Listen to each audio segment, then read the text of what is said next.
Hello everyone, welcome back to our tutorial.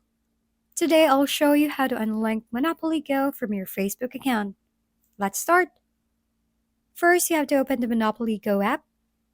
Well, if you don't have it, you just have to download it from your App Store if you're using an iOS, and Google Play Store if you're using an Android phone. So once you're in the app, navigate to the settings.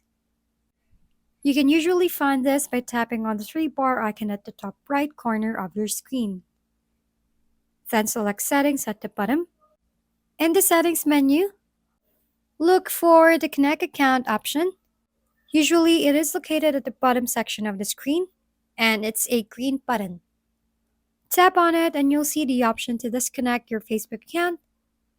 It should have the Facebook icon next to it, and it should say Disconnect. If you're 100% sure you want to disconnect, tap on Disconnect and confirm your choice. Just a quick note, make sure you have at least one or other account connected to your Monopoly Go account before unlinking Facebook. Otherwise, you might lose your progress. Thank you for watching. We hope this video helped you figure things out. If we've been helpful, kindly give us a thumbs up. And don't forget to hit the subscribe and bell button for more contents. For any questions and suggestions, comment down below.